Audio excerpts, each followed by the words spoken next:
All right, this is part two.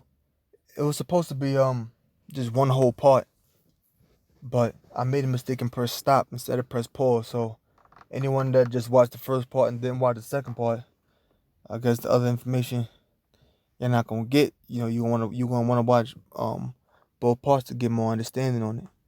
But this is back in Philippians 1:15. Some indeed preach Yahweh Shai, even of envy and strife, and some also of goodwill. So those are the ones that preach Yahweh Shai of envy and strife. The ones that preach, those are the ones that in Galatians the first chapter, the Apostle Paul made a statement saying how I wonder at how soon you are removed from the grace of Yahweh Shai unto another gospel, which is not another, but some seek to pervert Yahweh Shai. There were people out there that was perverting the teachings of Yahweh Shai, perverting the teachings of the Savior, that caused people to be removed from the gospel, that caused people to be removed from the grace of Yahweh Shai. That's why in Galatians the fourth chapter, the Apostle Paul mentioned what? He said, how do you seek again, to go back to the weak and beggarly elements of the world? And those weak and beggarly elements of the world is talking about the law. The reason why, because the law is not going to save us. I hope I mentioned that in the last show. And then it says, some indeed preach how a shot, even in envy and strife, and some also goodwill. The one preacher how shall have contention, not sincerely, supposing to add affliction to my bonds. Those are the ones that was going around subverting the gospel, man. Teaching what they wanted to teach. That was just for the sole purpose of contention.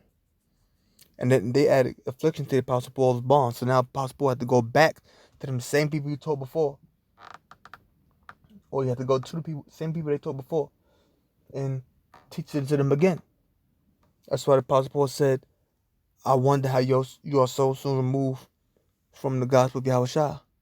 So so the Apostle Paul had to even encountered them before and taught them, or he had to have known that they would. So they had to have once received the gospel, but then were just by from whomever, and then were brought back to the weak and beggarly elements of the world. Okay, let's get going for more information on the bondage thing.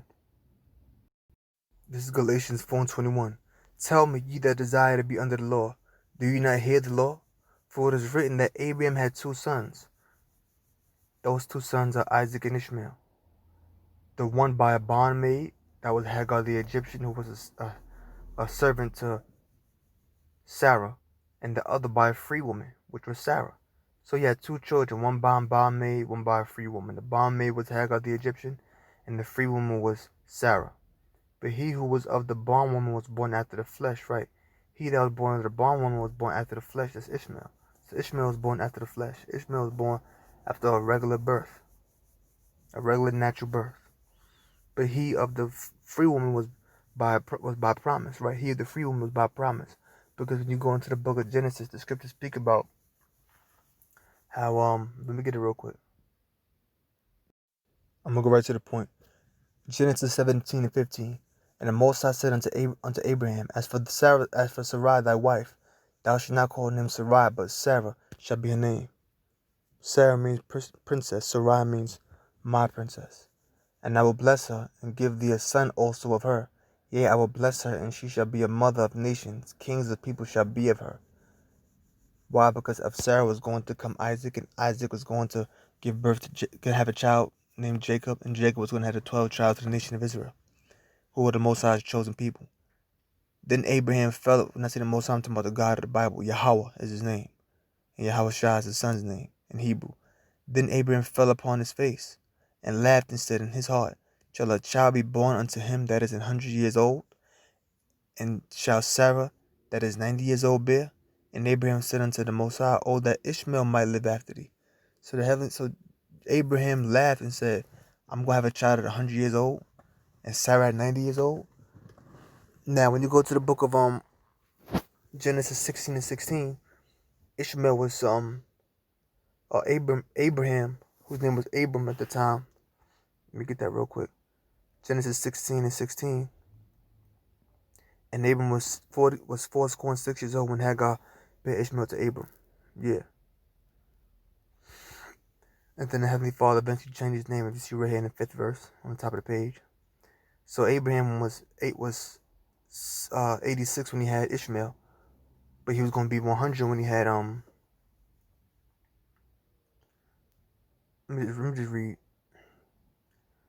But he's going to be 100 when he had Isaac. So we don't know how old Hagar the Egyptian was. She could have been real young. We don't know. But Ishmael was born of a natural birth, regular birth. Nothing spectacular was going to be about him to the Most High, because he wasn't going to be the Most High's chosen. And Abraham said unto the Most High, "Oh, that Ishmael might live after thee." And the Most High said, "Sarah thy wife shall bear thee a son indeed, and thou shalt call his name Isaac, and I will establish my covenant with him for an everlasting covenant, and with his seed after him. And as for Ishmael, I have heard thee. Behold, I have blessed him, and I will make him fruitful, and will multiply him exceedingly. 12 princes shall he beget, and I will make him a great nation. But my covenant will I establish with Isaac, which Sarah shall bear unto thee at this set time in the next year." So Abraham said, "Oh, that Ishmael might live before thee," because he wanted the promise to go to Ishmael, but Moses said, "No, it's going to be with Isaac."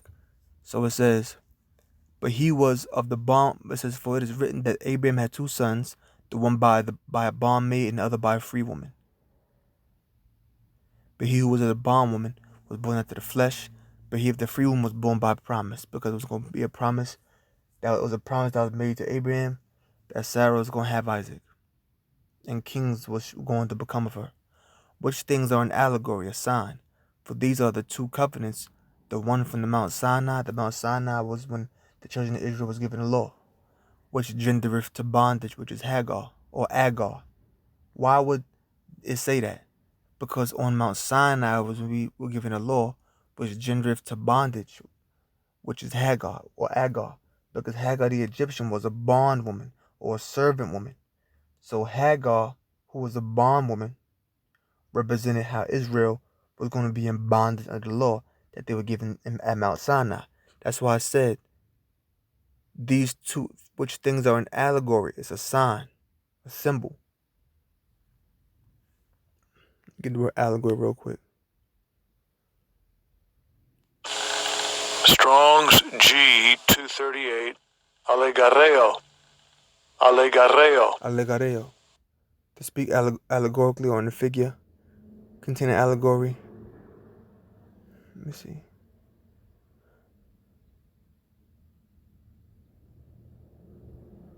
Doesn't really give you much there.